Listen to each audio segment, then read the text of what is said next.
Welcome back to the Unlimited podcast with Leigh and myself, Eoin.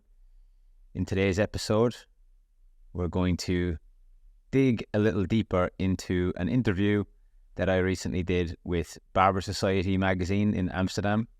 Shout out to Barber Society magazine.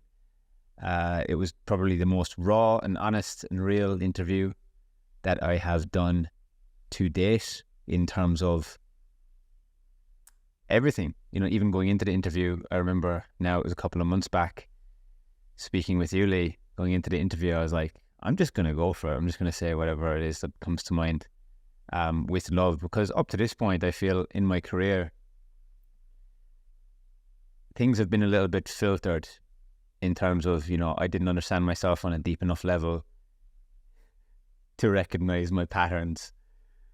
And I would automatically go into people pleaser mode when it came to these interviews, and I would just want everybody to like me. But this time it was like,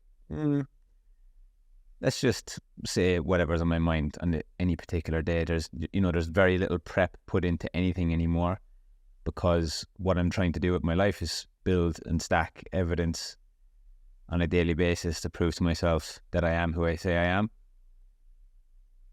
And I'm sure, you can relate, Leigh. You're much the same. So now it's very easy for us to just jump on like this and have conversations without much preparation at all.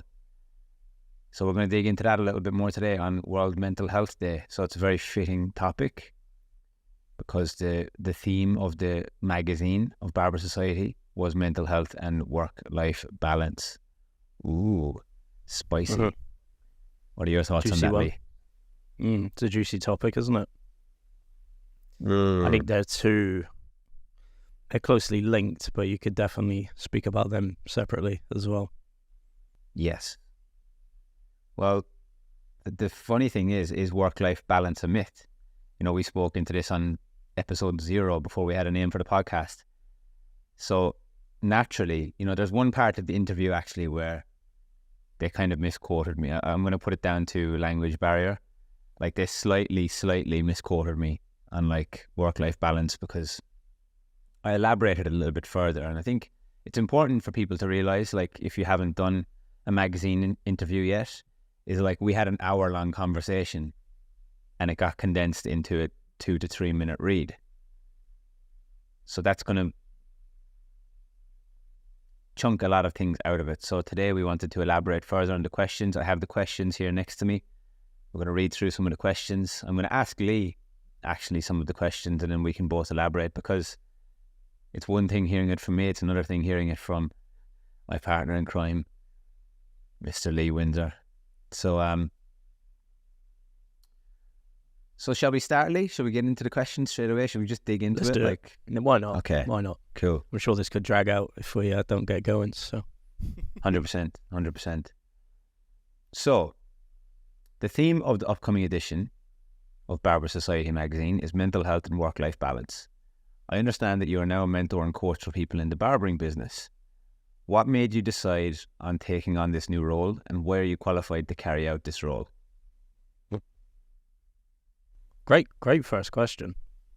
Very good first question. A very provoking first question. I like that, because that's how I approach. It's much like our $1 million consultation, isn't it? Bit of a provoking opener. Why? The why is very important. So why me? Firstly, why not? That's the other question. This whole thing of like, why you? It goes to imply that there could be a hierarchical system, or you need some sort of qualification or something to do these things. So yeah, that's what first comes to my mind. So why me? Why not? The market will tell me if it's viable or not, which is cool. But for me, it's purely like an experience thing. Like I've been in our industry for a long time, and I just feel like I can help people. And I feel like I've come up against a lot of issues that I see people coming up against now, and I feel like I've ironed a lot of them out. And yeah, it purely comes from a place of love and a place of help. Like, I feel like I can help, and that's one of my kind of virtues. And through the Enneagram system, that's one of the I think it's one of my virtues, or one of my passions, is to help through knowledge. So yeah, it feels very aligned for me. It feels like I'm doing good work that way. And when I zoom out, knocking my laptop around. When I zoom out, it seems like a great natural progression for me from doing hair. I feel like actually cutting the hair wasn't the way that I could bring the most value to people, because it was from a material and like a superficial lens. So yeah, coaching in the way that we do it, helping people not just with their businesses and their skill set, but their lives as well, their perspective, and how they think about the world, how they see the world. It just feels like I'm doing something valuable for the world, and the most of all, it feels like it's worth it. You may have heard us talk about this in the past, but one of the ways that we've done a lot in our lives, like you and I, we've done a lot in our careers, we've achieved a lot, and that list keeps on going and going and going. Now we're moving the benchmark all the time, and one of the things that keeps me on track is like, I need to work out how I'm actually going to spend my time. And one of the ways that I like to spend my time is in a way that feels like it's worth it. Now, how do I work out what's worth it? Well, I need to know my values, and I need to have a mission to go with those values. And yeah, it links back to one of the traits of my constitution is helping via knowledge. So that's why I think I'm qualified to do it. Yes, there's an experience piece, but there's also an awareness of all the challenges I've seen in my career, and I feel like I can help a lot of people through that. Yeah. So, yeah. Love it. What did that. you answer? And when I read the question a little bit further, I remember sending these questions to you firstly, and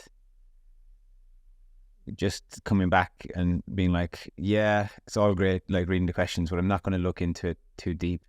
I actually don't really like when people send me the questions first. I prefer to just go off the top of my head.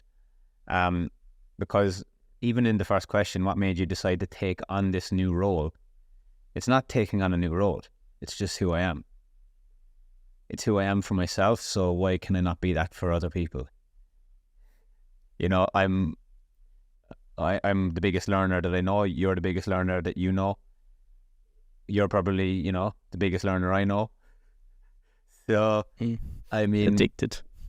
Exactly. And I heard a quote yesterday, I heard a saying yesterday, which is great. And it's like, the biggest learner in the room is the teacher. So if we are the biggest learners in the room, in our rooms, in our lives, if we're to look at like our circle and the people that we have the potential to help, impact, influence, then why not? It's not a role that we're taking on. It's who we are. So that's what makes us qualified to do it. There's no piece of paper that can make you a good coach. There's no piece of paper that can make you a good mentor. There's no piece of paper that can make you a good educator. There's no piece of paper that can make you a good barber. It's who you are. It's not what you need to do in order to become this role. It's who you are fundamentally as a person. And how do you change who you are? By changing your behaviors every single day, proving to yourself that you are that person. So I think that it doesn't really need a qualification. It's like, I'm out here living in this world just as much as anybody else is, and I'm learning from every single day. And you're learning, and you've worked some stuff out, and you're implementing fast. And yeah, I love it. One of the things that we speak about, don't we, is like to ask the question, why do you think you're qualified to do this? Is like, sometimes it's to assume that a mentor can only be somebody who's got it all figured out. When I heard a great one on a podcast a few weeks ago talking about, it was like a real estate podcast talking about Grant Cardone, and the guy on the podcast got to work with him, and they were talking about how cool it would have been to get mentorship from a guy like that who's like 10x above everybody else. And the guy said a great thing. He was like, yeah, it was good at the time because, he was a few steps ahead of me. He was like, but now he's like 100 steps ahead of the average real estate investor. And he was like, it's not always a good idea to learn from somebody like that because they might be too many steps away from you and they might have forgotten what it takes to get from step 2 to step 5 or to step 1 to step 3. They might not be living in that realm. So what I hear when you speak to that is that stage 5 leadership is like full embodiment at all times of who you are. And the reason I think that's so powerful is because not a lot of people can actually do it. A lot of people are wearing a mask. It's not full embodiment. And it takes a lot of guts to do it. It takes a lot of humility. And yeah, I think it's just a really powerful way to kind of move through the world. And it's fundamentally testing my constitution as well. If we're speaking to the Enneagram as a number 2, as a people pleaser, as somebody who wants everybody to love them, I'm stepping into courage and stepping into fear by doing this, because ultimately there's times when I'm coaching people where if I don't serve them up with the truth, even though it may hurt, they're not going to progress or move forward. And, I've got to take myself out of that situation. I've got to remove myself from the situation sometimes in order to do that. And I still struggle with it to this day because of my constitution, but, there's no courage without fear. So it's stepping into that. And like you said, it takes a level of humility, it takes a level of courage, it takes a level of bravery to be doing what we're doing now and the way that we're moving forward with everything. Because what's the opposite? It's easy to stay doing what we were doing. It's easy to stay cutting hair on the floor. It's easy to stay teaching people how to do hair and hiding behind another bloody mullet or textured crop. It's not going to change anything. It's not going to move anything. It's not going to actually help anybody really in the grand scheme of things. If anything, it's the opposite in many cases. And I think just one more thing to add to what qualifies us, like the education path, I think has actually qualified us in the best way, in the biggest way, because, you've been educating for God knows how many years now. I've been educating for years now. And all the while we've been listening to problems, issues. And, we seem to have a lot of solutions for these issues that people have. Why is that? Because we're constantly challenging ourselves and we're constantly learning and implementing really fast and smoothing out these road bumps in our lives. And we're realizing, we can help others with this. So, yeah, I think we've been bombarded with hearing people's issues, and we've worked out some solutions, some solves for those issues, which is really cool. Yeah. Takes a hell of a lot of listening to others, but then listening to ourselves and where we've been guided. So yeah, I think that's a great response to question number 1. So if anyone's thinking about moving into different areas of the industry, I fucking even hate saying that, man, the industry, bloody hell. But if you're thinking about doing something different with your life, you don't have to be qualified for it. You don't have to take on a new role. That's to assume that you need to change who you are to embody this new identity. I'll tell you what, that's not going to last for too long. Because what will you feel? Imposter syndrome. That can be dangerous too, because you might end up putting on another mask. I've got to be this. I've got to be the coach now. I've got to put the coach mask on. It doesn't last long because, again, fast track to identity crisis, really. And that's what I love about our coaching style is we only coach in the way that we know, is to be us. We don't say things we don't mean. We don't say things we don't do. And that's super powerful. That leads perfectly into the second question. Do you think barbers face specific mental health risks and issues connected with their work? Yes. Well, let's just open that one up real quick. Like, why do I say yes so easily?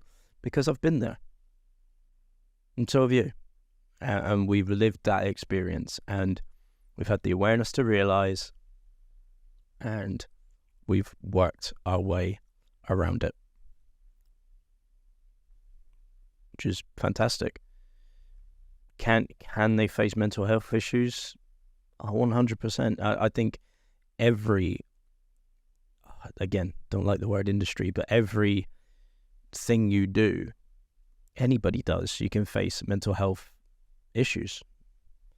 I think that's just the way that our world is. I had a great conversation about this last night, just the way we've been led emotionally over the last maybe even 50 years has not been ideal. There's been a lot of judgment around emotion. And if you look at a lot of the things we monetize in the world, we monetize distractions. And I believe in the last 50 years, hair's been monetized as a distraction. That's the utility that we've given it, is to change the way you look, to manipulate the way the world sees you. That can be used for good or bad. I mean, it depends what utility you give it, but I don't think it's been trending in a great way because the stats haven't been getting better. That's the proof in the pudding. Is like, for me, people say, oh, well, that's just an opinion. It's like, well, I didn't make that one up. I didn't make up the mental health stats. I didn't make up the stats that suicide's going up and anxiety and depression's going up, and especially in men. In the barbering world, who's it predominantly? It's predominantly men. All those stats are going up and up and up. So does the mental health issue exist? Yes, but I wouldn't say it's specifically our industry alone. I think it's everywhere.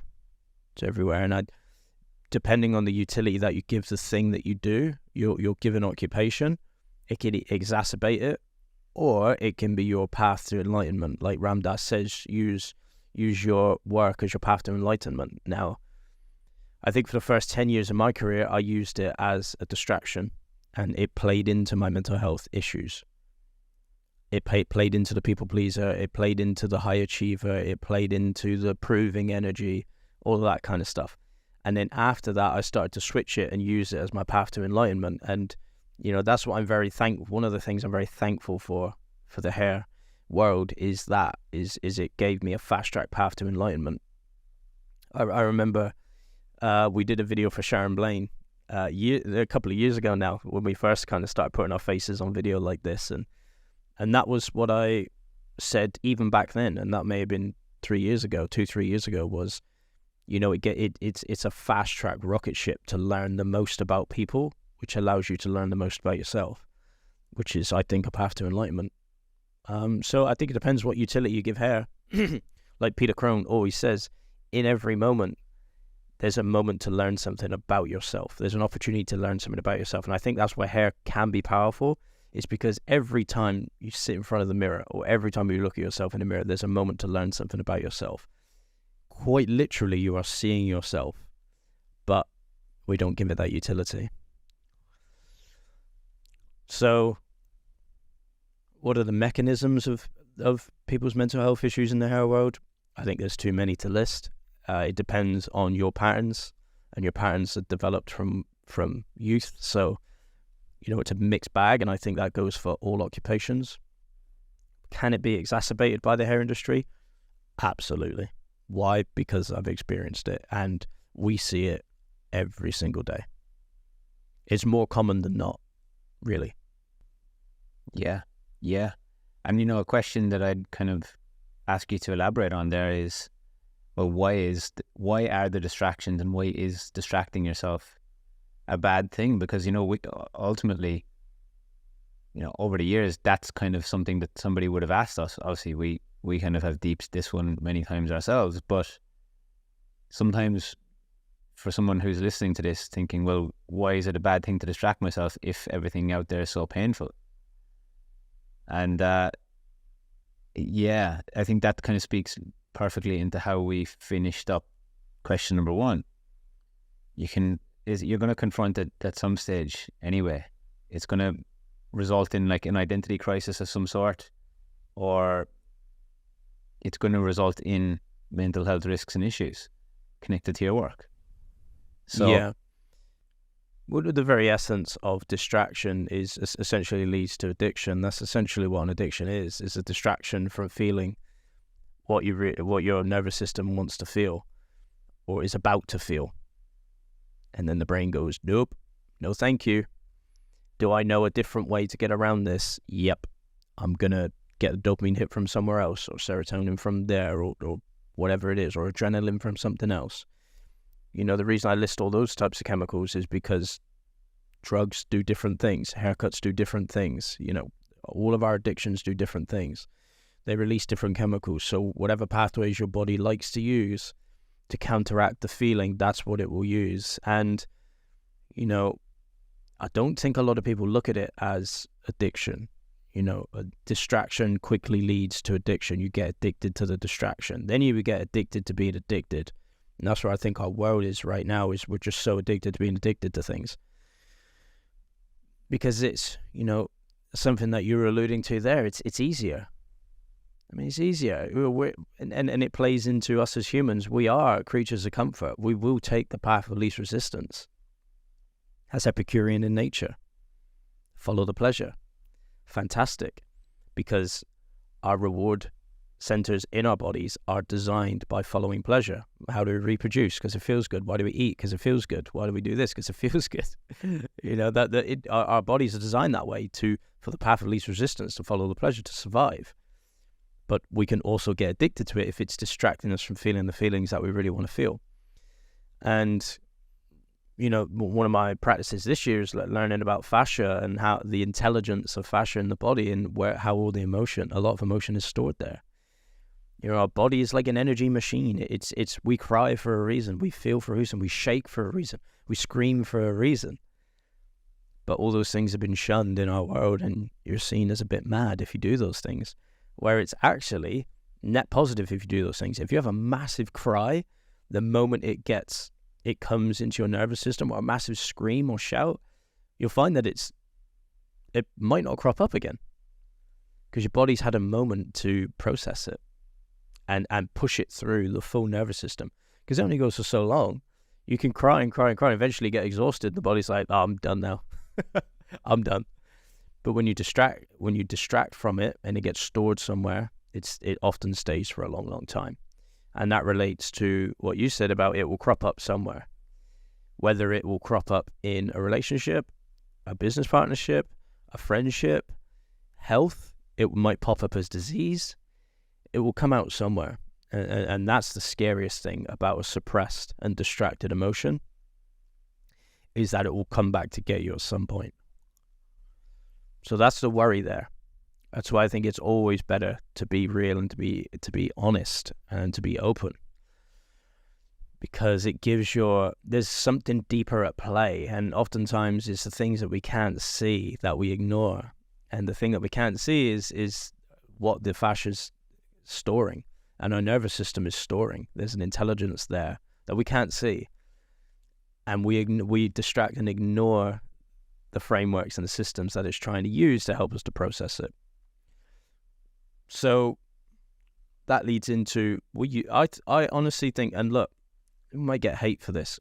I don't really care anymore, because it's my truth, and possibly our shared truth, is we use hair as a distraction from the feelings that our nervous system wants us to feel. Why do I say that so openly? Because I did it. I did it for so long. You know, I don't know if you knew me in this time, Owen, but like there was a time where my clothes had to be a certain way, my hair had to be a certain way. I was like releasing a lot of it by the time we met. But if you had met me in younger years, like my early 20s, it had to be perfect. My hair had to be perfect. Why? Because I was distracting myself from the feelings that I wanted to feel, the feeling of inadequacy, not being enough, judgment, all that shit, essentially. And one day I woke up and realized the weight of that, and the weight of that was becoming to get too heavy. And I went, okay, I can carry on carrying it, or I can work on letting it go. And I worked on letting it go. And we spoke about this in a previous podcast. Once you free yourself from that, it's very hard to keep delivering that, serving that one out to everybody else. Once you can see it, once it's seen, it's hard to go back in the opposite way, and to kind of go one step further there for you. It's not necessarily the feelings you want to feel, but more so the feelings you need to feel. It's because we don't want to feel them. That's why we look for the escape. And what I've learned recently is that there's 3 ways that we deal with emotions as human beings. Number 1 is suppression or repression, suppressed emotions. What happens when we push something down or don't want to feel it at all? It becomes a pressure cooker in the body. The body stores it. It becomes a pressure cooker. It takes the body from a state of ease into a state of dis-ease, which makes us sick, and it expresses itself in different ways. The second way we deal with emotions is through expression, actually expressing the emotion itself when it comes up, regardless of the emotion. And then the third way is escaping, and hair is the escape. Not just hair, alcoholism, drugs, partying, clothes, food, things that are seen as normal things in society have been placed and planted in our minds by marketing experts, psychological geniuses, as commercialized escapisms. And that's exactly what I said. Risk. There's a risk there when you can't see it. That's what I said. We've monetized distractions. What do we monetize in the world? Distractions. Why? Because they're so easy to monetize. And there's claims going around. The guy that was responsible for that was Edward Bernays, Sigmund Freud's nephew. He taught the American government how to manipulate massive crowds. And they think it all started there using psychoanalysis. We started to sell people things that they didn't necessarily need, but we made them feel like they wanted it. We tried to make them believe that they needed it when they didn't really. And that was a massive shift, I think, in psychology at large and consciousness at large. And the last 100+ years has been like that. But yeah, it's a massive topic, and I just don't think it's net positive. The distraction part of it isn't really net positive. Well, it's interesting, right? Hindsight is a great thing, right? We can speak to history a lot these days, but there's a lack of curiosity in the modern age to question things like the way we're questioning it right now, because of how it's attached to identity. And if you're to speak into mass marketing campaigns from 20 years ago, 10, 20 years ago, there was times where people were saying that cigarettes were good for you. Now what we've come to realize through studies, through research, is that they're actually not. And, so before people go shove an opinion down other people's throats without any kind of curiosity, maybe just have a little think and have a little ponder and use some critical thinking, because you can't believe in everything that you see, hear, or read on the internet. And just because it's true for you doesn't mean that it is true.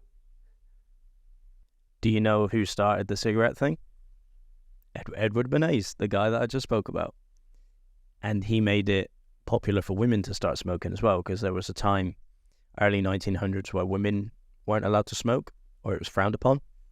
He changed that. And that's not a good thing. They probably would have been better off not smoking. now that what we know. But making it trendy, making it exactly. Cool. He gave it significance, and it was a fantastic distraction. But before we move on to the next one, just that one last thing on feelings and why we want to be distracted to them, and why we might not want to feel them is because somewhere along the line we've been told it's not okay to feel them. I think that's the pivotal point.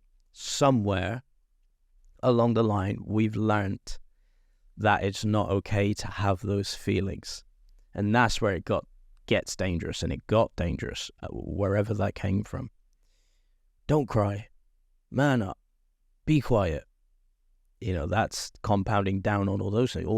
That's not okay to be like that. And once you understand this pendulum of feelings and what's okay and what's not, Then when we compound what's okay, we put love into what's okay. Oh, you're only good if you're being quiet, if you're doing well at school, if you're winning this. And what have we done? We've created a world of what we've got. People pleasers, anxious people, high achievers, people dog eat dog, clawing their way to get to the top, because we've been told that's the only thing that's good. I had a conversation about this the other day about unconditional love. That's not unconditional love. It's conditional love. That's a whole nother topic of its own. Yeah. No, it's huge. It's huge, and I think to see it is actually a positive thing, and I think that's something that I really want to reiterate here. To see it is a positive thing, and quite often the obstacle is the way. It might seem like an obstacle or something that's in your way because it's disrupting how you currently view your presented self to the world. And how do I know all this? Because I'm speaking from experience.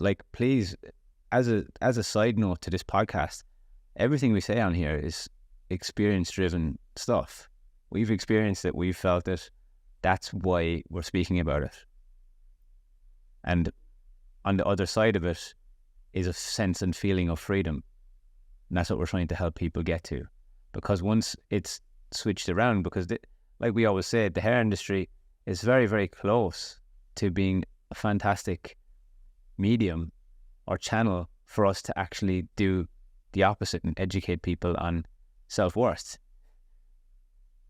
But it's been weaponized and monetized against self-worth.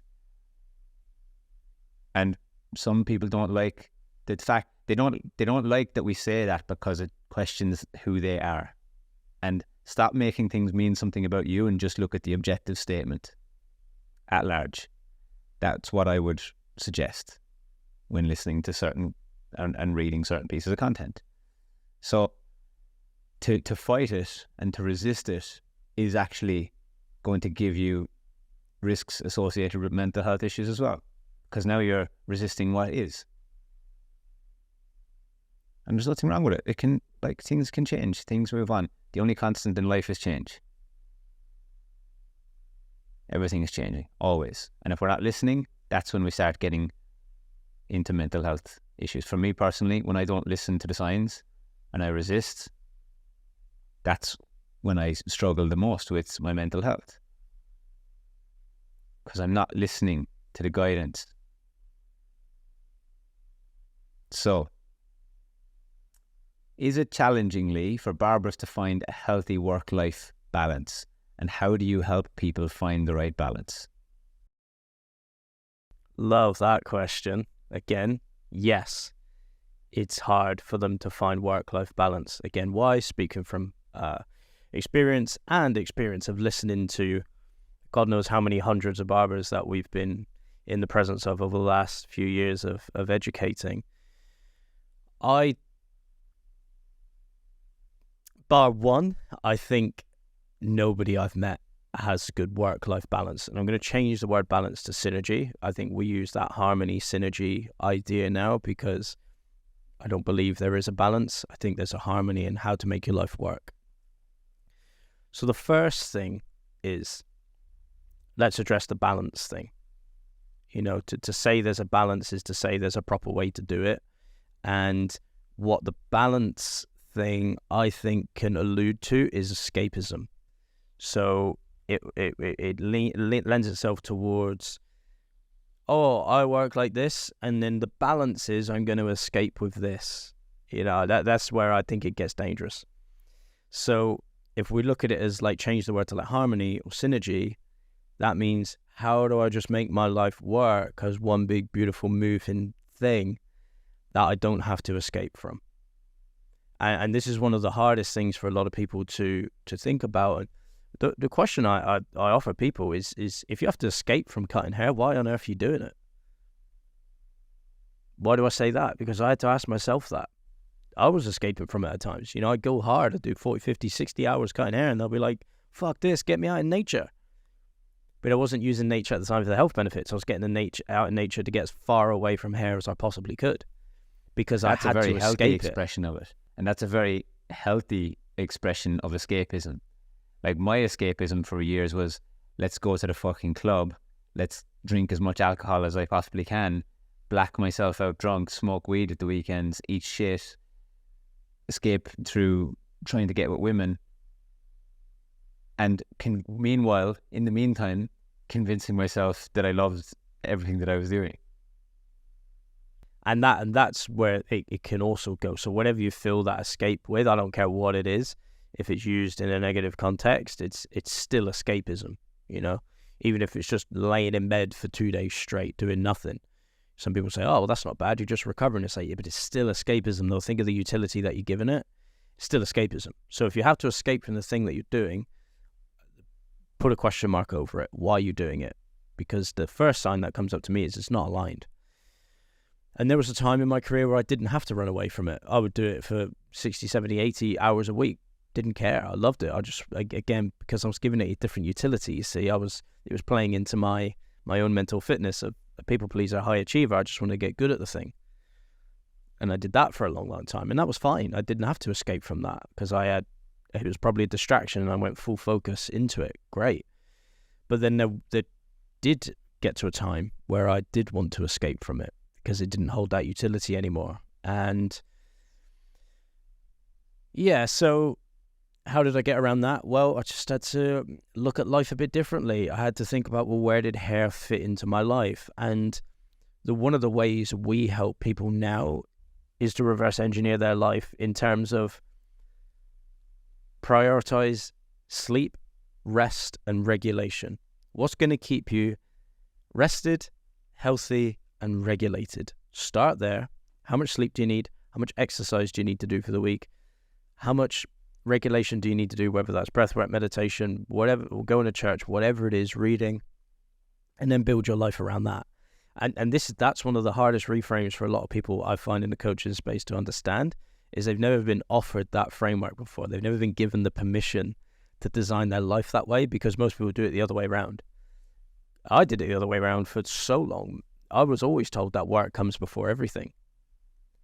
And I mean everything. Life, relationships, health, it came before everything. No matter what, you turn up for work. And whereas that did teach me fantastic work ethic, it didn't teach me a lot about rest, regulation, and health. So I had to go on my own journey of that. Thank God I had the awareness and the curiosity to go on that journey, because I could integrate, which was fantastic. So that's one of the ways that we do it, is we help people to reverse engineer their lives. And one of the beautiful places that I think it gets to now, especially in 2023 in this like information age, because we have options, is you can even choose how much hair you do. I had this conversation with somebody the other day. I said, you know, there is a part of me that still enjoys doing some haircuts as a creative expression, but I can't do it all the time because it makes me feel dysregulated, and there's so many other things that are going on in my brain. It doesn't feel valuable to me, and it doesn't feel aligned. So I get to choose now how much of a slither I put it in the week, which creates the harmony and the synergy of my life. And that's an even deeper one for people to realize. And a lot of people haven't been given the permission that, yeah, you can do 3 haircuts a week if you want to. If that fits into your life and the synergy of how you're going to stay really good in the mind, really good in the body and in the soul, fantastic.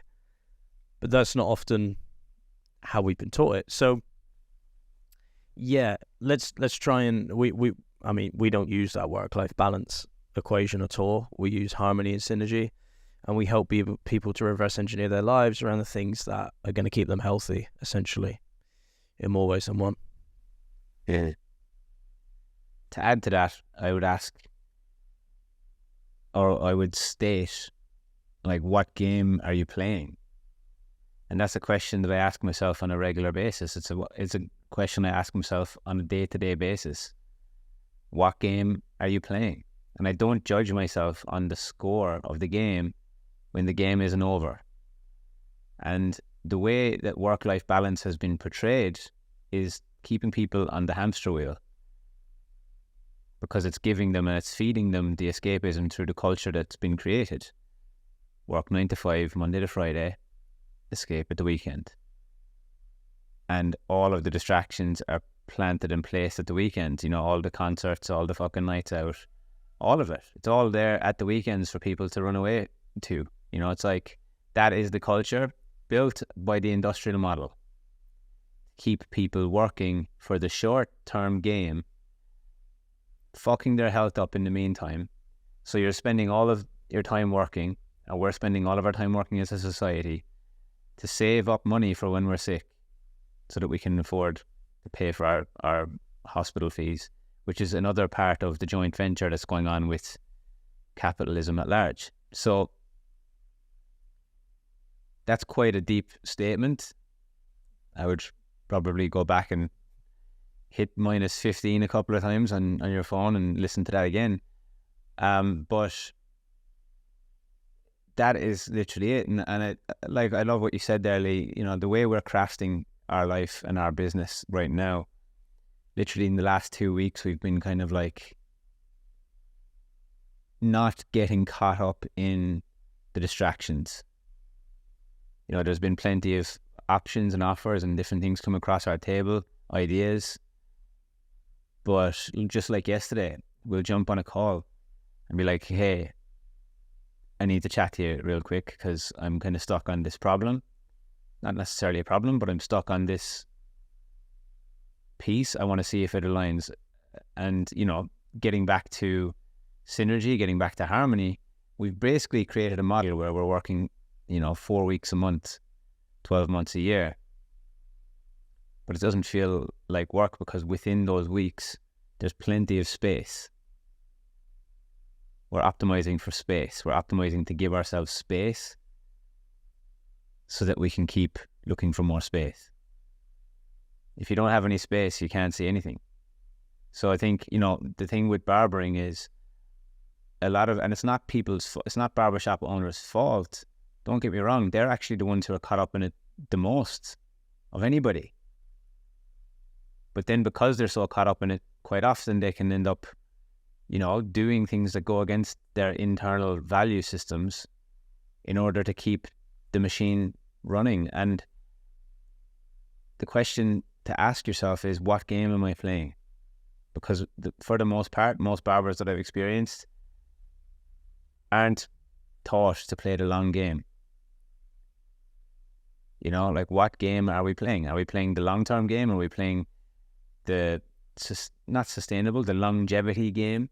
Or are we playing the short-term, week-to-week game where we just focus on what the numbers are this week and burn people out at all costs just to meet those numbers? Like, are we following numbers or are we following humans? And that's a pivotal piece to the puzzle right there, and a really crucial piece is, if it all fits into a bigger plan, fantastic. Because you and I both know I've done that before. I've worked 6-7 days a week, but it was part of a bigger plan, and I chose that because I knew what it was going towards. I think the big thing to what you're talking to is, like, we're working so hard at all costs to keep the machine going with no future plan. Like, most people don't know where that's going, and that's what leads to burnout. Like, if it's capped, you say, right, I'm going to work 6 days a week for 2 years and I'm going to put away X amount of cash, and that's going to get me to the next point, to the next point, to the next point. Have at it. I think that's fantastic. You're a man with a plan. It's hard to stop those kinds of people. But that's not how we're taught. And for the person that doesn't have a plan and is just guessing their way through life, well, your life is happening right now. That's what I would say to these people. Your life is happening right now. So become present and enjoy those moments, and try to think about, like, that's why I love what you say. What game are you playing? Your life is happening right now. You don't want to do what I did and look back over 10 years and go, holy shit, what have I been doing? Like, I've been doing this thing because I was told to by someone else for so long. Now, it wasn't the thing's problem. It wasn't the hair's problem. It was the utility I gave it and the way that I was using it. So if it's part of a bigger plan, and we said this the other day, didn't we? While we're designing out a coaching course, we were like, wow, where was this when I needed it? Where was this when I was 21 years old? If I had this at 21, I'd be well and truly retired by now. Game over. You wouldn't see me anymore. I'd be gone. Like, I would be. It's just a given. But this whole idea of like the bigger plan and the bigger picture and the long game, I think got lost quite a lot in the last 10 years. And it's prevalent in our industry. Because we're seeing it now. The average lifespan of a barber is 8 years. I'm even seeing it as low as 5 years now. Guys are turning around in 5 years and going, well, what's it all about? I'm burnt out. I'm sick of doing the same haircuts. Like, it's like, yeah, because you didn't have a plan. What did you think was going to happen? What did you think was going to happen?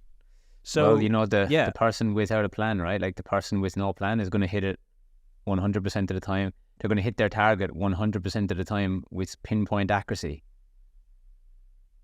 without a plan, because they're going to just end up nowhere. And the best time to plant a tree is 20 years ago. The next best time is today. Like, if this is the podcast that you listen to that gets you moving in the right direction towards getting a plan in place, by all means, do it. At least have something figured out, because the last thing you want, I feel like most barbers start to put a plan together when they realize shit's going wrong. From my experience, the best time to plan is when stuff is going right. When you got a bit of momentum, because once the walls start falling down around you, it's hard then, because you're juggling two things. You're juggling picking up the pieces around you and sorting your shit out, but also trying to think, dealing with the pressure of creating a plan for the future, which you find it so hard to think about because you've got no space to think about it. It's and then you can set yourself up for non-success. Like you set yourself up for failure. So having a plan and very calculated moves, suppression and more distraction, and depends on your patterns from how you deal with scenarios like that, it can lead to more distraction and more suppression and more distraction, and it just keeps going. Have you ever tried to hold a beach ball underwater? Yes. Eventually, it gets the better of you and pops up. You can't keep it under there forever. Beach eventually. Nope. You can't keep it under there forever. So, like, that was one massive lesson that I've learned in my time, was to address these things when they came to the surface. And now, when we plan from a place of when things are quote unquote going right for the way we perceive things to be going right. There is no real right and wrong. It's just our perception of what we see to be going right given our plan. So that's huge. Absolutely huge. So you ready for the next question, Leigh? Yes. Fire away. There's only a few more questions left. There's a lot in this list, but they're all kind of alluding to the same thing. So like we'll condense it a little bit further. But the next kind of main question is, do you think barbers have a role to play in encouraging people to open up about mental health? Loaded question. A loaded question. No. I'm going to go a no on that one. That's Why? It. No. No. It's Why? Because it's a massive burden to carry. Like, most people don't have their shit figured out. So how on earth can you expect them to do that for others? No, I think it has to be a choice. Do they have a responsibility? No. It's no one's responsibility on how anybody else thinks or feels. You know, like Tony Robbins says, you have to partake in your own savior. And only then can you choose to help others with that. Because a knock-on effect of doing your own work on your own self is that you can effectively hold space for others in a non-judgmental way.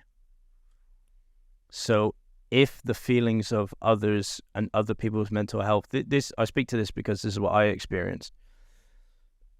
If the feelings of others bear weight on you, don't do it, because you've already got enough weight to carry. Your own shit is enough weight to carry. So why is it an expectation to carry more? That's just more suffering. Everybody's shit is their own shit. Like that, and that's fine, and it's our own responsibility to deal with our own shit. And I think if we flip the lens to actually all of us just trying to deal with our own shit, the world would be a different place. But no, I don't think we have a responsibility to encourage people to open up. No, because the frameworks aren't good enough, and people aren't open enough and developed enough in their own psyche. Because what I've learned and what I see from experience is that opening upness goes back to a place of judgment, which is also quite dangerous. It's a dangerous place to be, and it creates more compounding effect, negative compounding on the ego and what we use hair for, which is a utility for distraction. So no, it's a big no from me. It's funny because as well as it compounding for judgment, it's also, if it's used in the wrong way, not to say it's wrong, but like if it's used from a place of intent that isn't pure, and this can be done on a subconscious level, like it's not even meant to be expressed in this way, but it can be expressed in comparison. And a lot of the time, if we're encouraging people to open up about their problems, most of the time we're making that about ourselves, because we're trying to actually validate our own problems through other people, through comparison. Now, there's a big difference between, having a role to play in encouraging people to open up and being the safe space for people to actually just talk to you. Big difference. Because, if somebody feels safe enough to speak to me after years of building a relationship or, friendship, which is what I did with a lot of clients, I would build a closer bond and relationship with them over the years. Then if they were going through a particular rough patch, they wouldn't even have to say anything. I could sense it already. I wouldn't prod it. I wouldn't poke it. I would just give them a good experience and give them a nice haircut. And if they felt compelled to share more, I would listen. But if it ever got to a point where it went down the mental health path, I'm not an expert in that. I haven't fully figured my own shit out yet. So I can't help somebody with that. And I think a lot of the time people, again, are trying to, and by all means, in sharing all of this, please note that there's no part of me that is trying to ever come across as a philanthropist or somebody who's doing great for the world. Because I think a lot of the time people have seen other people get praise for that, and now they're going ahead and doing the same things. I said that in the Barber Society interview. Let's just take cutting people's hair on the streets for an example. Naz, the streets barber, he was one of the first people in the world to do that. He had a very good purpose and reason to do it. It started from a place of pure intent. People found out about it. He became somewhat, quote unquote famous through doing that. People saw the fame that he got from it and wanted the same admiration and adoration that Naz got for that. But and look, by all means, it's not a bad thing that they're doing for people. It's just, again, is it for you or is it for the other people? Is the intent good? Is the intent pure, or isn't it? And that's just a question to ask yourself. Like, throughout the years, and I haven't really ever posted much content around some of that work that I have done with Naz, even early days, because it didn't feel right to me. And I would say that to him. I would say, Naz, look, it doesn't feel right for me to post about it because I'm not trying to do it from that place. I've been to the shelters, I've been to different things with him over the years, and yeah, I just never felt compelled to really share those experiences. And I understand that it can help other people. I'm not saying that I'm completely against it. I just would question, where is the intent coming from? Where is that actually coming from? So one thing I did say in the interview as well, and it's probably something to follow up and kind of speak into a little bit more here, is barbering being looked at as therapy, hairdressing being looked at as therapy could actually be a barrier for people wanting to do it in the first place, because that's not what we're signing up to do. So a lot of young people that are potentially thinking about becoming a barber or a hairdresser, when it's labelled and put next to and put in the same bracket as, oh, you're just going to be like a therapist, a lot of young kids and young people were like, well, I actually need a therapist. I don't want to be one. And it might turn them off actually getting into the industry in the first place. So I don't think it's a fair role to like push on people. And, you know, like we've experienced in the past, and we've had these conversations plenty of times. But like, we're not qualified, or we're not, even if you are qualified, it's still an uncomfortable experience for somebody to open up and tell you, because we're always approaching it from a lens of like, look at the greatness we're doing for the world, rather than what happens if somebody opens up and tells you something really devastating and you can't handle it, and then something happens. Maybe that conversation shouldn't have been prodded at or poked at. And again, just to reiterate, there's a big difference between you being authentic and being yourself, and somebody opening up to you because they feel comfortable in your presence, and just prodding at it because you think that's the thing to do. Yeah, I couldn't agree more. Like, one of the things that I always think in my head is like, the barbershop is the last place I would go to talk about my mental health issues. Like, when I think, oh, I'm having a shit day, or oh, this issue is in my life, I don't think, I know, I'm going to go to the barbershop and talk to my barber about it. Hell no. Like, there's not anything about it that rings true about that. Unless, like you said, I find someone who has the capacity to hold that space for me. But even then, I would never expect them to do that, because I understand the weight of both of those things. A psychologist for a reason. They don't cut hair as well.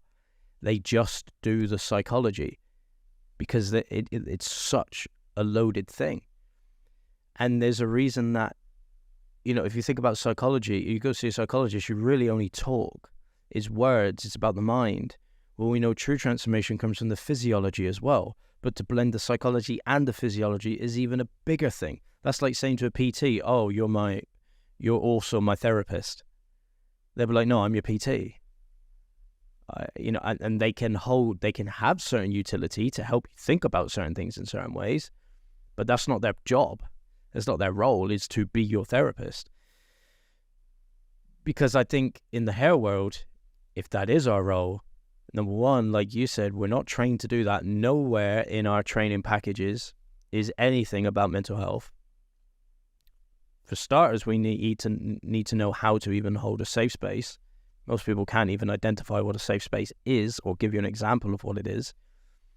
And then secondly, you better be paying me a lot more, because psychologists make a lot more than a lot of hairdressers do for doing less. They're just talking a lot of the time. Well, I say less, the work's the work, the time's the time, but like, we're doing very physical things, dealing with people's demands, and like a psychologist sits there and talks to you. Yes, they've been to uni, but yes, most hairdressers have done a I did a 4-year apprenticeship. It's like a lot of hairdressers have done training too. So I think it's really defining like what we're putting in what category, and just being careful of like what expectations we have and where we go to find our salvation, right? Like, I don't know. I don't think there should be an expectation on barbers and hairdressers to help people open up, because it attracts people that need that help themselves.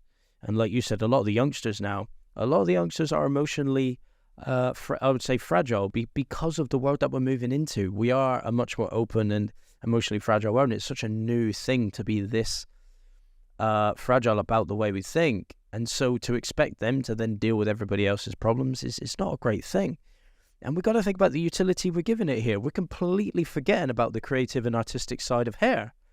Like, if we're just worrying about people's mental state all the time, we do not have space to think about the creative and artistic side of hair. Now, that's the complete other side of the world. That's why I got into hair, because it was creative and artistic. Yes, it held utility on my ego, but it was creative and artistic. So we're completely ignoring that. How many artists do you know that can be your therapist at the same time? They don't really exist unless they're an art therapist. And they're a very specialized person. You pay them a lot of money. So that's just one rabbit hole that can go down. It's a very broad topic and a very broad subject. You know, we haven't even spoken about how addictive it can be to become the savior archetype. You can get addicted to that. You've got to be careful of that, you know, and then that leads down to all sorts of problems. And it just goes, that rabbit hole goes on and on and on and on. I think we just need to be careful of what utility we give it in modern society and modern culture, and what we normalize. Because, like you said, it's the writing's on the wall, and I think this is what a lot of people aren't paying attention to. Is where is it trending? Well, we're losing people in the industry. What's happening on the ground level? We're promoting mental health. We're doing this. We're expecting more chats. Okay, but we're losing people. Put two and two together, clearly it's scaring people off. You know, you ask any young hairdresser that's quit in the last 12 months, you ask them, why did they quit? The workload, and I've just got to deal with people's shit all the time. Exactly. Without the tools. So, and I know there's a level of, like, you know, just dealing with humans. There's always going to be a level of communication, but we're not taught that. We're not taught how to handle that scenario. So, I think one of the biggest dangers, and this is my debacle with trends, because trends don't only exist in hairstyles, but they also exist in how we behave and how we market ourselves. And one of the trends that popped up back in 2017, 2018, and still is around today, is barbers and hairdressers being therapists or philanthropists and solving the world's problems. And I just don't think it's a fair responsibility for us to have to do that. And a lot of the time when people give in to the trends, they don't realize the trap that they're setting themselves up for. Because imagine you're marketing that, and then your column on a daily basis just becomes full of people looking to unload on you with their issues or their mental health problems. And that, if it's not coming from an authentic place, it's different if it's coming from an authentic place. If your mission and your purpose in this world is to be, you know, the psychologist barber or the psychologist hairdresser, then by all means use the medium for that reason, if you have the right skill set and that's what you're trying to attract. But a lot of the time, that trend can steer our marketing in a way that we think is clever, but it actually sets up a booby trap for us later down the line. And it's not very clever. It's not very clever. There's more aligned ways to get that attention. And it's a deeper thing to look at. And I think, yeah, like, you know, I pretty much hear it in general conversation when I speak to anybody who's not in the hair world. In general conversation, 9 times out of 10 people will say that hairdressers are therapists. Oh, my hairdresser's like a therapist, or And what that's done over the years is put an expectation on us to be that person for people. And what that is doing in turn is making us run away from being that person for ourselves. And that's why people are probably leaving the industry after 5 years, 8 years. It's a funny statistic because, you know, I've just basically retired after 8 years, like from doing hair, from doing clients. So, and that's, you know, squeezing every last drop out of the sponge in the 8 years that I was in the industry. So that wasn't a regular 8 years either. No. That wasn't your regular 8 years. So you imagine what some people are going through. And something I'll add to this is, like, I don't. The average Joe saying, "Oh yeah, my hairdresser's a therapist." We disguise what we really mean with words. I think what they're saying is, I've found a trauma bond. I've found a bond. And what is the bond? Someone who's promoting changing myself with the way that I look. And what does that say? Well, society's given hair that utility. Distract yourself with the way that you look and manipulate the way the world sees you. So I think that's what people really mean. Because if that's what they think therapy is, they haven't been to a therapist. They don't know what therapy is, because that's not therapy. You don't bond with your therapist. Your therapist holds a mirror. That's a different thing. Very different thing. And something else I'll add is it does a disservice and an injustice to all the creatives and the artists out there. Have you ever heard the quote, the artist and the neurotic are the same person? The artist just found a way to get it out of their head. I love that, because most artists use their art to express their feelings. So what are they trying to do? Our industry attracts creative and artistic people because they are the same damn people struggling with their mental fitness, trying to find a way to get it out. They found a canvas and a medium to get it out. Now, where does that lead into being a therapist? Like, guys, we gotta be clear on what utility we're giving hair. It's such a loaded, packed thing, and there's, the more I dig into it, and I have this thought of myself at least once a week, there is no surprise I ended up where I ended up with the way that I think about hair. Like, I'm too aware of all of those things. I'm like, no way. And in the end, it actually takes it away from the hair cutting itself. That the person that wants to be the psychologist and the hair cutter, I think we can do that now because our autopilot of hair is so good that we have space to think about the therapy side of it. And I believe that I can hold that space for a lot of my clients. And there's select clientele. But for a lot of people, when they're still in that conscious competence phase, they can't be thinking about both. It's one or the other. It's you either go all in on being the therapist or all in on being the hair, and one's it's one or the other. Can't be thinking about both, because when you're in conscious competence of both, it's very hard to focus on both, especially when you're young. Like, show me a young person that's a master at psychology and a master at hair. They probably don't exist. So that's a deep one. But back to the point, no. Don't think that should be a responsibility. To wrap that all up, it's not okay to monetize people's trauma for the reasons that we stated previously. And, that might be a hard one for a lot of people to hear. It certainly was a hard one for me to hear at certain points. But it is okay if there is a solution, and I don't think hairdressers or barbers have the solution. The only solution I see, and this is like high level in terms of where you're at in your own mental fitness, when you get to a point where you've freed yourself of all of those things, you hit a fork in the road. You can leave and do something else, or you can stay and embody. And that's what I tried to do for a couple of years. I'd stayed and embodied for about 3 years to be the person, stand in my ground and be like, this doesn't affect me. I don't need hair to feel a certain way, to have self-worth, to distract me. I don't need it. And I tried to be that beacon for a lot of clients. And there were some people that took it on. They picked up, wow, Leigh, like, wow, yeah, you're growing your hair. You're like one of the best barbers. Like, what's going on there? And then I would explain the whole train of thought. And they were like, wow, that's really freeing. Thank you for sharing that. Like, thank you. That's changed the utility I give my hair. And it made such a beautiful relationship with those clients. But then there was a massive amount of people that it didn't work on. Then I hit another fork in the road, and then I choose, do I leave, do I stay? You get to these forks in the road at a certain point. And the second fork, it was like, okay, it's time to leave.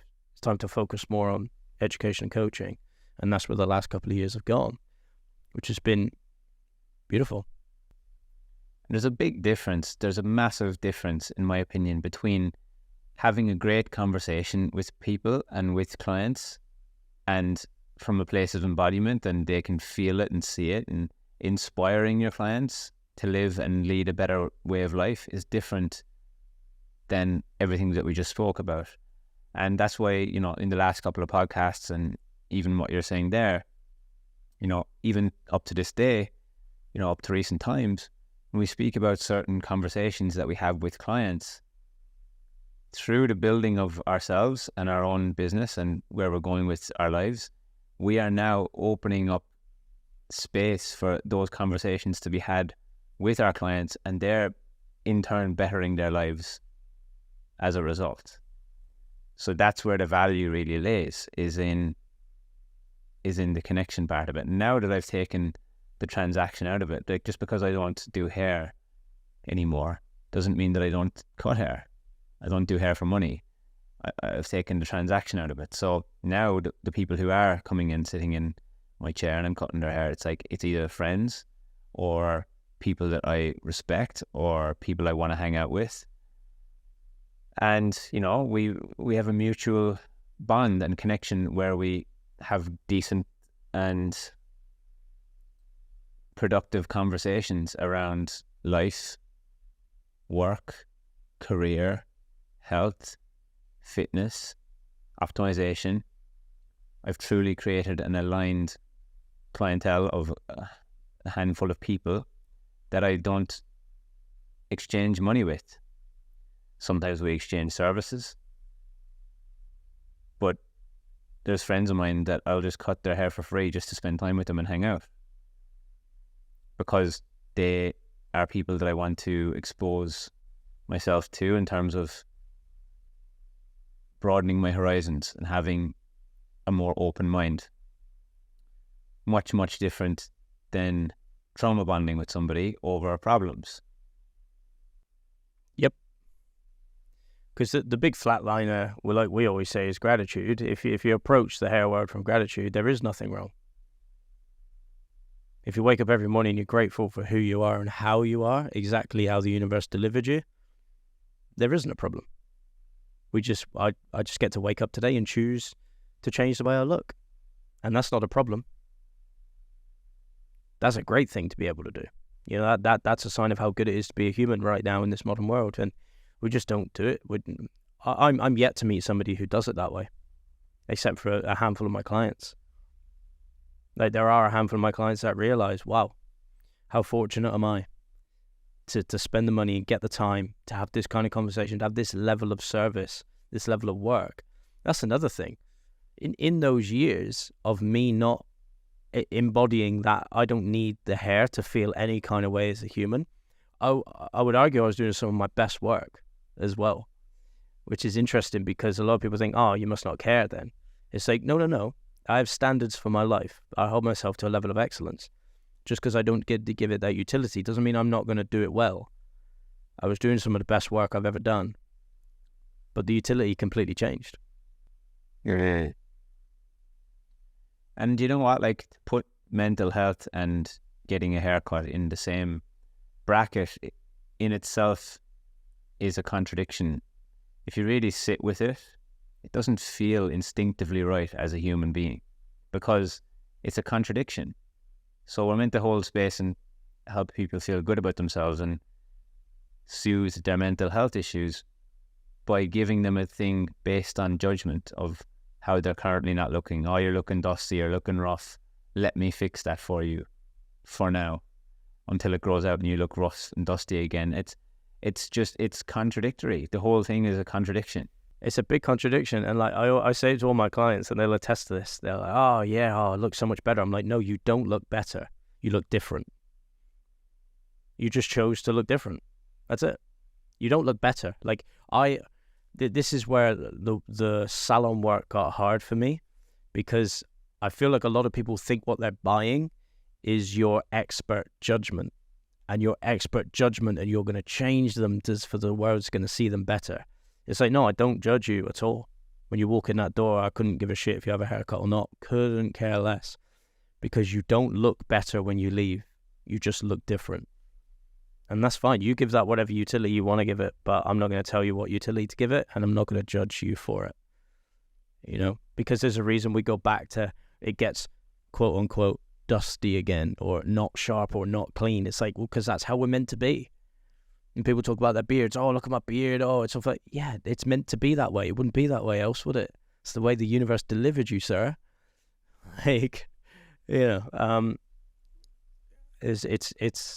very interesting. I think the gratitude and just the perspective of hair, we're so fortunate we get to do it.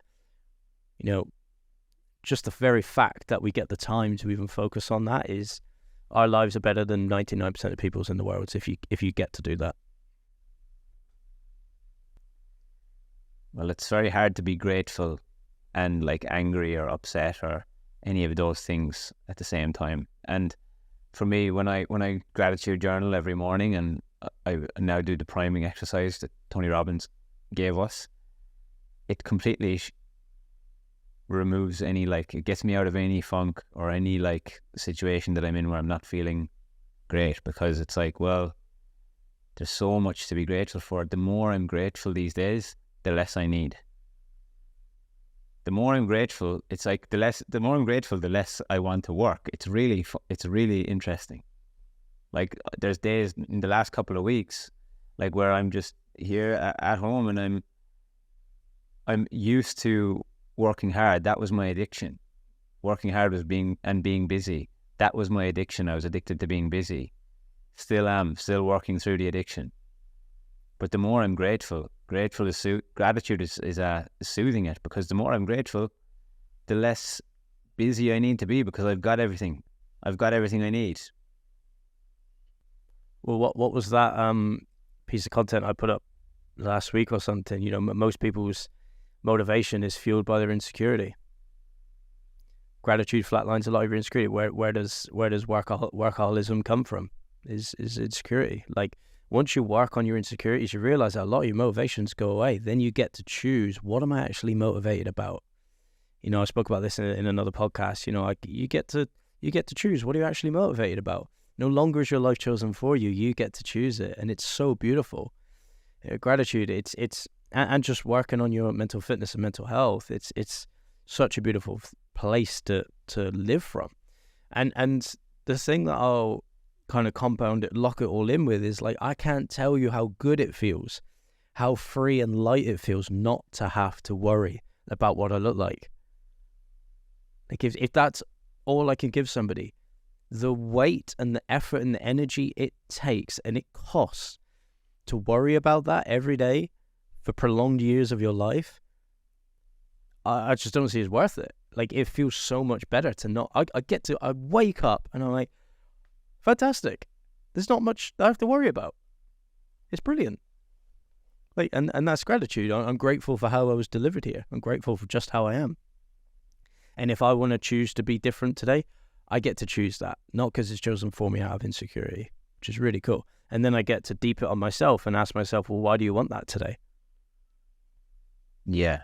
And I think it's really important for whoever's listening to this to really understand where we're coming from with all this.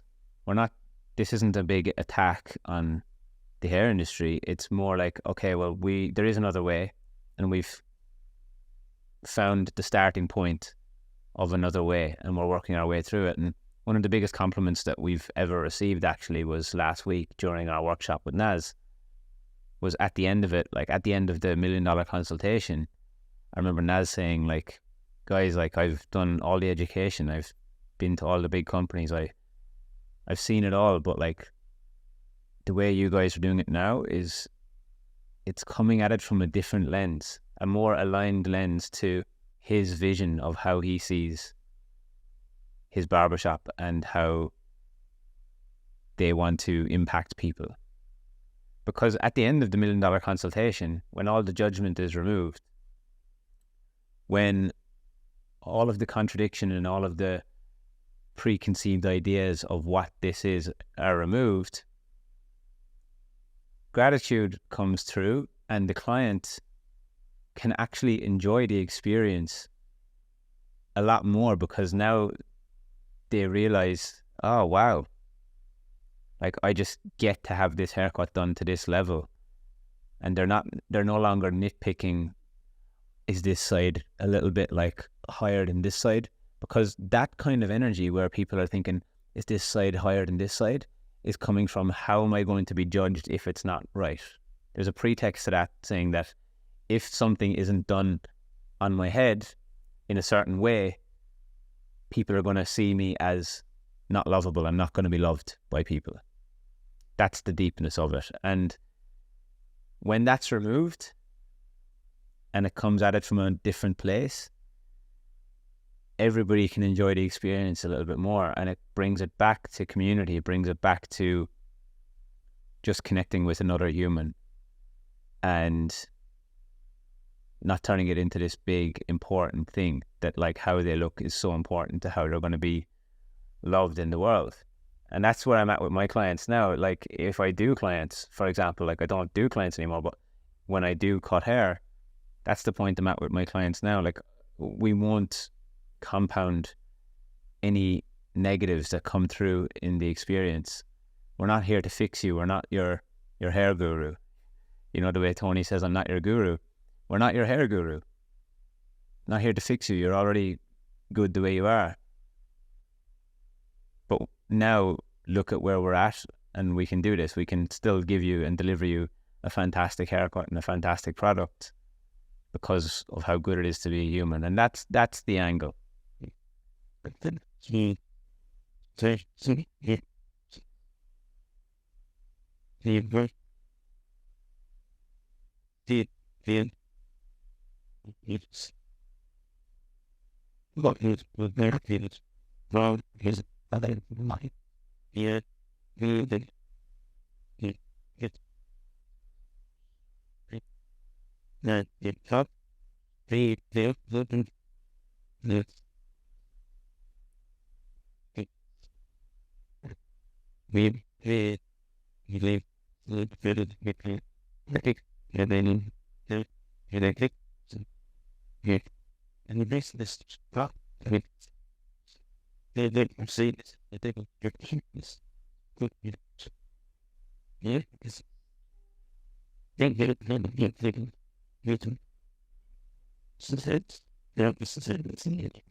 And if anything, that's the actual opposite to bringing up the mental health conversation, because one of the next questions here says, is it important to normalize the conversation about mental health?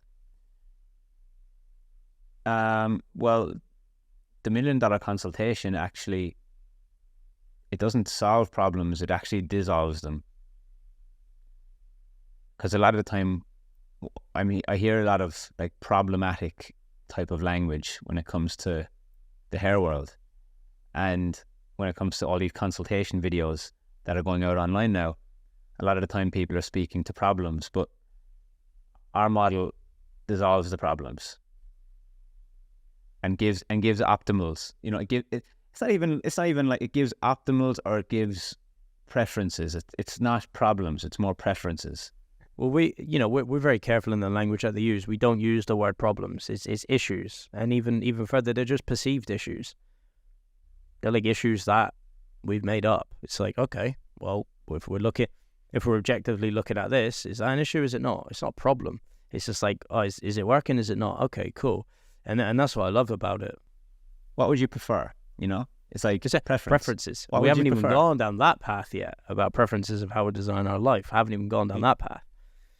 Yeah, because then preference removes the judgment of right or wrong. It's just a preference. This is where the underlying power of all of this goes, and it's amazing. So what was the next question there? I was intrigued by that one. Is it important to normalize the conversation about mental health? I'd need more context on that. Like, I don't think the question has elaborated enough. Is it important? I think it's a rhetorical question. Of course it's important. But what do we mean by normalize it? The question always is, when was it not normal? And why did that happen? That's the question. And then I would go one step deeper. I would go one step deeper than that, and I would even say there's a difference between normal and natural, and normal is something that's created.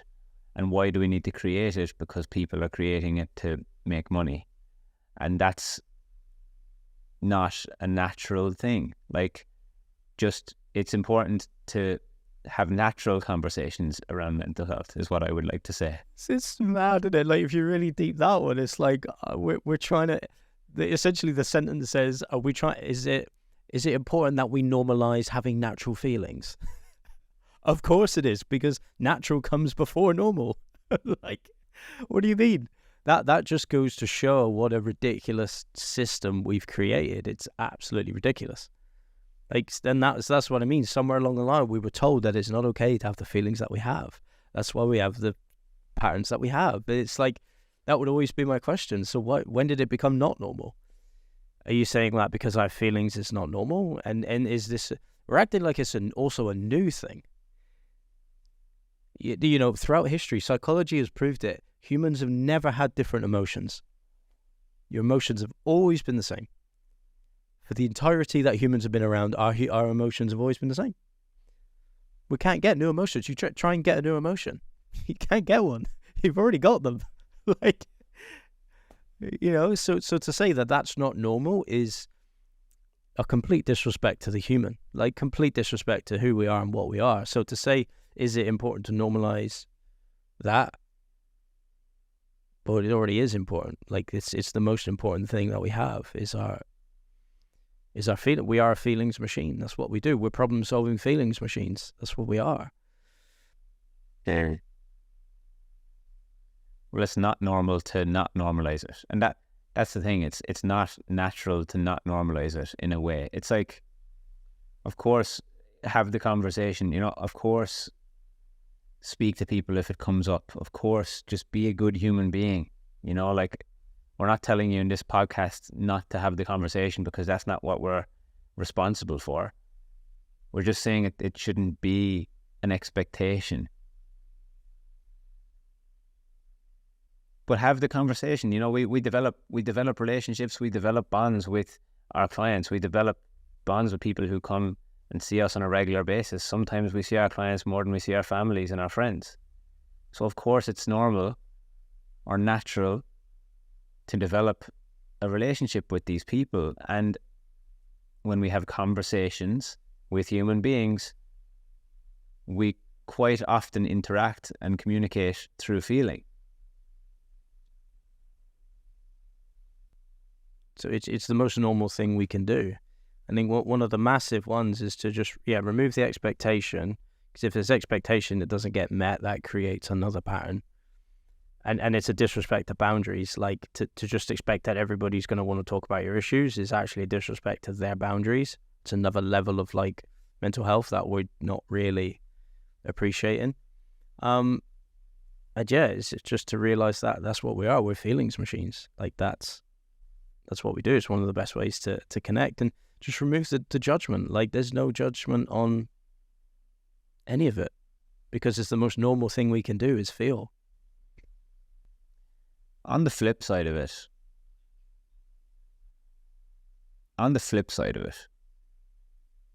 what about people in the hair world and barbers and hairdressers unloading their problems onto clients? Because that happens as well. And I've met clients over the years who speak about, oh fuck, I don't want to go and see such and such a person because all they do is just speak to me about their problems. That's actually causing worse mental health issues for the clients. So that's the flip side of it, you know, and that's the stuff that isn't advertised. And I'm guilty of it, you know. Over the years, I would have shared my struggles or challenges with certain people in the chair when I felt the time was right. It takes a certain level of emotional intelligence to do all of this. You know, we have to be somewhat emotionally intelligent to know when the right time is and when the right time isn't to have these conversations. And this is where it gets really interesting, right? Again, what utility are we giving it? There's also an expectation on it. Like, a client can't expect it just to be one way. You know, again, we're disregarding the human. A meaningful human interaction is two people conversing. It's one person unloading on the other is, again, therapy. And this goes to prove why clients would say, oh, it's therapy, because they just think they're unloading onto the hairdresser. Well, if the hairdresser can't unload back, it's not a two-way street.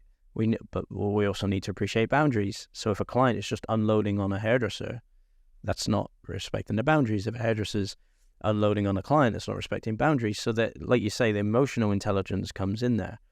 But we need to prioritize the human first. I don't know really how to articulate it properly. We just need to prioritize humans first before whatever the hell we think this thing is, a transaction, a service, whatever it is. Human interaction is conversation. That's it. If it can't go two ways, then, like for me, if it can't go two ways, I just don't want to have it. I don't want to have that conversation. Unless I choose for that person to say, yeah, go for it, unload. And I'm just going to put my energetic barrier up and it's just going to hit me and bounce off. You know, it's a really interesting one. What utility do we give it? You know, if we can't escape the fact that we're all humans, to turn off a part of our human is again a fast track for an identity crisis. We're going to live a lot of our lives. What's the word? Like just push down. We're going to push a part of ourselves down to just for other people, you know. It's interesting. And again, pick and choose. You get to choose. It's a great dance with life. It's a great, I'm going to go a bit further here and not here, you know. And that comes, like you say, emotional intelligence. Yeah. And that just, it takes connecting to being a human to really tap into your emotional intelligence. And leave profit out of it, leave money out of it. Leave all of these things out of it for just a split second. Stop thinking about yourself, your pocket, your boss's pocket. If you're going to be able to pay the wages for the team this week and like all the things that people worry about. Stop worrying about them just for a second and connect to being a human being. And a lot of this stuff dissolves. Because what's the one thing that we can't make profit without? The human beings. Take the human beings away, guess what? Nothing happens. Well, so the biggest asset that we have. It's the biggest asset that we have as business owners. Like if you're a business owner, you own a barbershop, the biggest asset you have is your team. Not your clients, your team. Because, and making sure that their mental health is in check through allowing them to just be them, unconditionally loving them for who they are. That's what's going to get the results. A few more of the questions here, Leigh, kind of speak to, like, they're kind of obvious stuff. No need to really go into them too deep. But there's like one that says, have you encountered mental health challenges either as a professional cyclist or barbering entrepreneur? Ooh, title. Do you think mental health is as important as physical health? Well, I don't think they're in separate categories. Like, I think your physical health is your actual gateway to sound mental health. Well, I was going to say through like all the fascial training that I'm doing. And so, your mental health starts in the physical realm. It starts in the fascia. Change how you feel in here. Move your body. Change your physiology. Because your fascia, apparently, there's a delay between the body and the brain. The brain doesn't feel things first. They talk about like a computer. The fascia gets the thing, touch, and then the brain is like the processor. So the fascia is taking in the bits of information. The brain's just processing what happened. The brain doesn't get the feeling first. Your hand did. The fascia did. So that's a lot of where the intelligence, and there's thousands and thousands more nerve cells in fascia than there is in the brain. So it gets it first.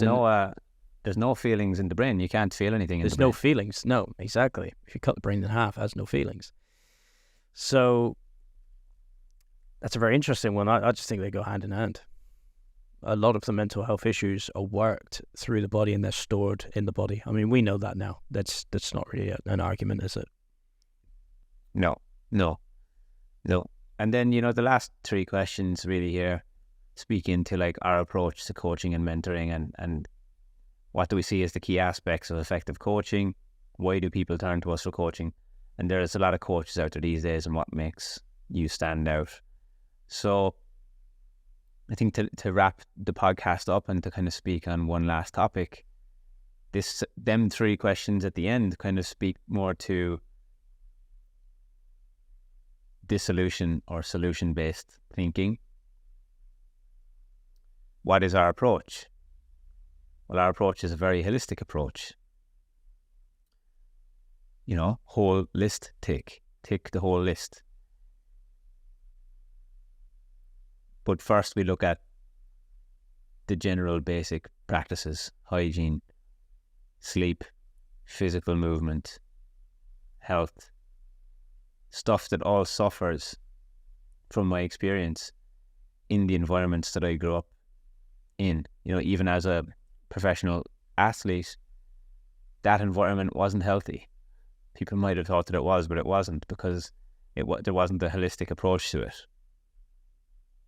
There was a hell of a lot of suppression and repression and escapism, and not much expression other than through the physical realm, which was often done in a negative way, because I would just absolutely kill myself on the bike to the point where I wouldn't have to feel anything else. So our approach to coaching and our approach to mentorship and what we see as some of the key aspects of effective coaching and mentorship is putting the humans first. Everything that we just spoke about to counteract all of the kind of topics or arguments that we just spoke on through the podcast. Making sure that people are actually doing things from an aligned place, helping people discover and figure out their actual purpose, their mission, what they're here on this earth to do, and expressing that through their behaviors and how they carry out business. Why do people turn to us for coaching? Because they're not happy with how things are going for them right now. The things that they have been doing aren't working.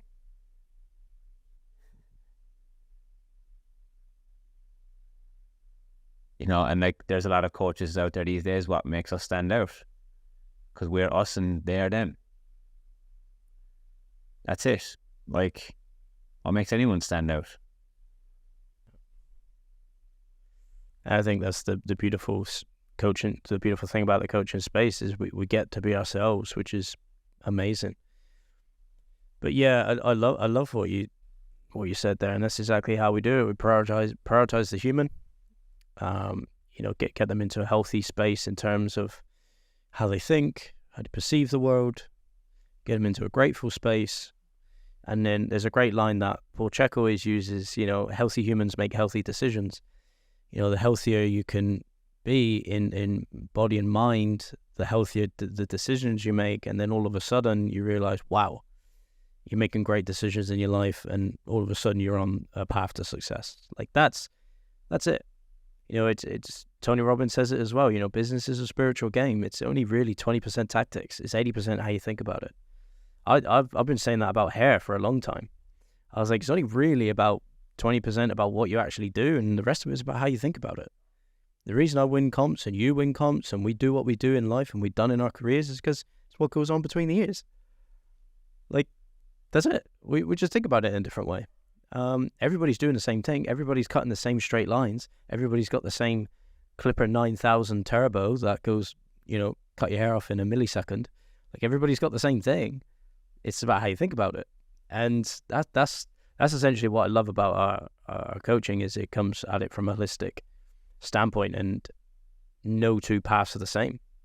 The results might be very similar in our groups, like people getting time and money back, but everybody's taking a very individual path. And that's a really cool thing. And it's, putting first principles first and then building from there, because multiplication of shit is just going to lead to more shit. Just doing more of what we're currently doing isn't going to solve, quote unquote, the problems that we have in our lives. Like for us, like we've had to completely change our approach on numerous occasions, and we still do it to this day.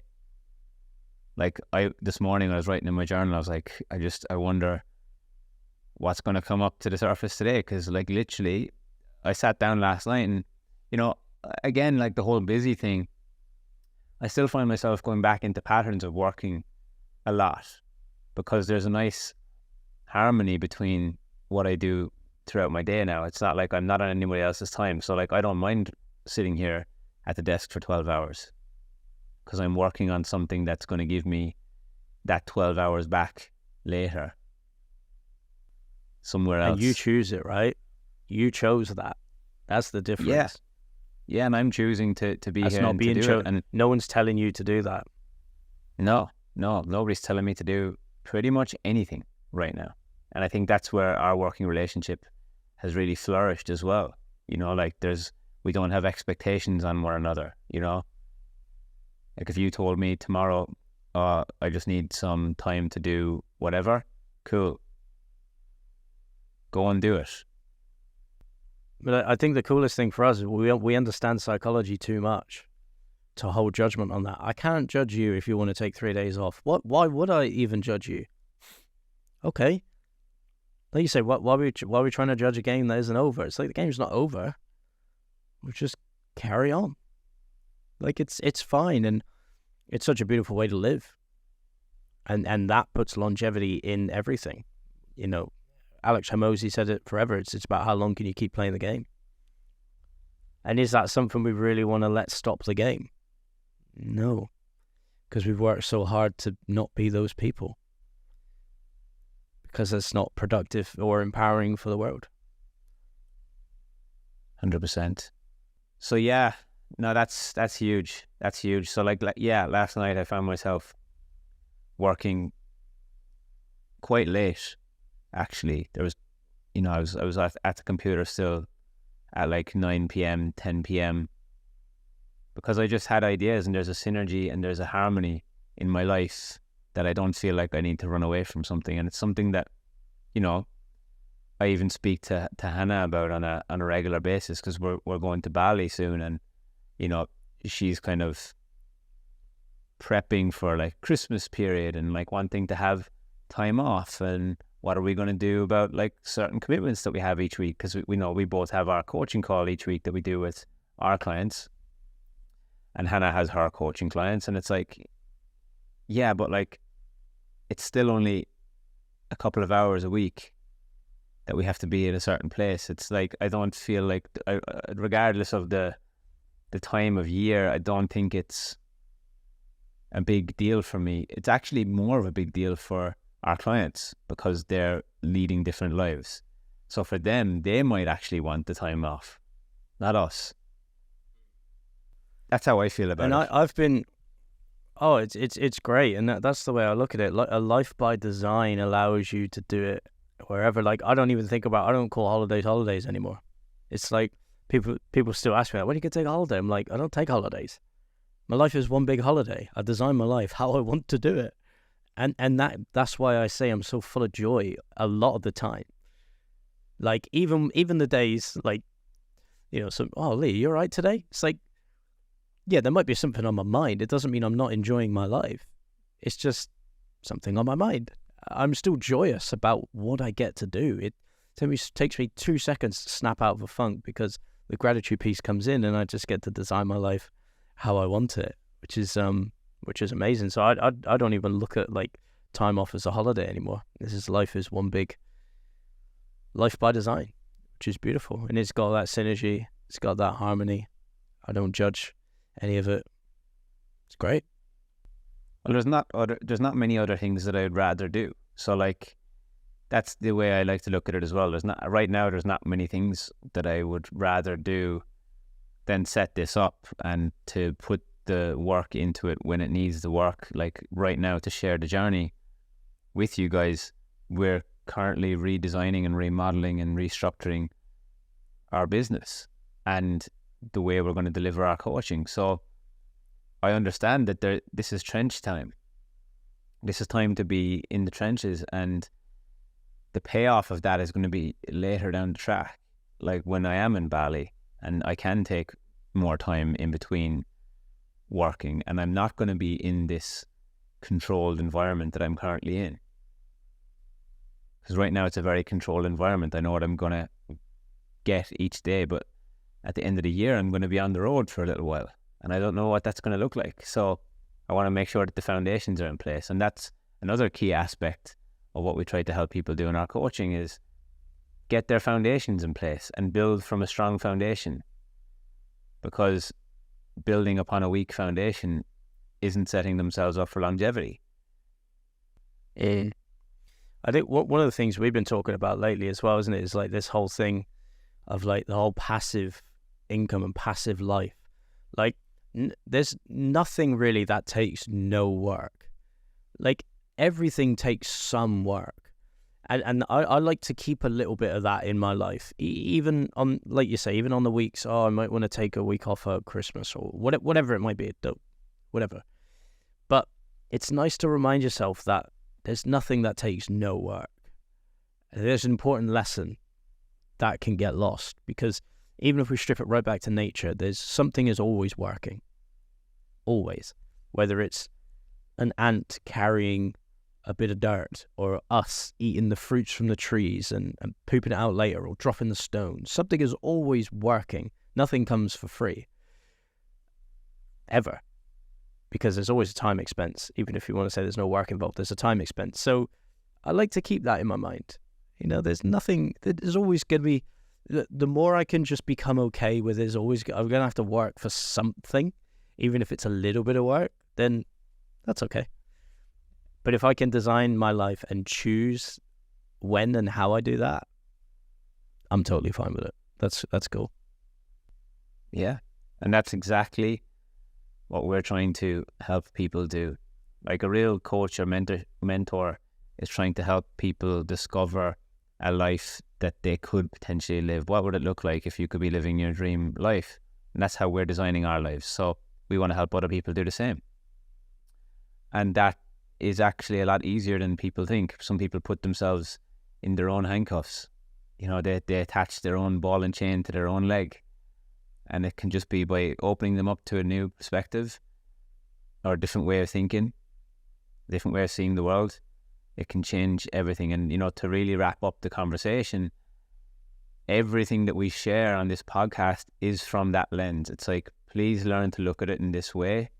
We're not saying it's right, but it's helped us achieve a certain level of freedom of thought, a freedom of mind, a freedom of being. And if you can look at it from the lens that we're looking at it from, I promise you, there's more freedom in it. For you, for the people you interact with, for your clients, my life has never been as good as it is right now. It's never been as good as it is right now. Never. And who's to know that it will get, obviously it will get better, because there's still so many cool things to look forward to, like having kids and going through that whole experience.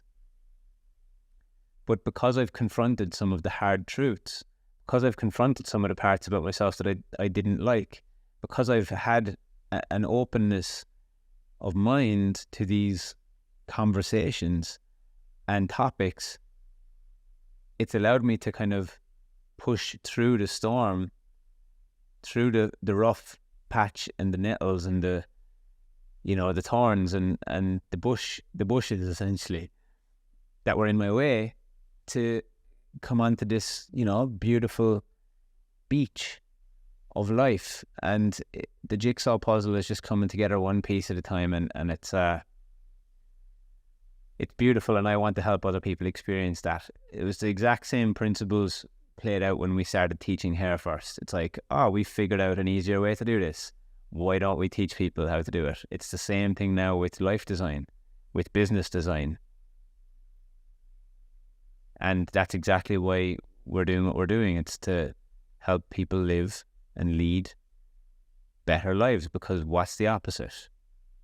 Figuring out later down the line that, you know, you've just passed generational trauma onto your kids and your team members, and you're just not actually doing great for the world or yourselves. The biggest, one of the biggest, scariest realizations is a lot of the stuff we already have. Like a lot of people, if they really deep down think about it, they already have what they're looking for. There's just a lot of stuff in the way. So I've said it on a different podcast, sometimes it's about the things we need to think about stop doing. complete deletion. Like what can you delete off your list and strip it back, simplify, realize I actually have a lot of the things that I'm after. I prefer to have.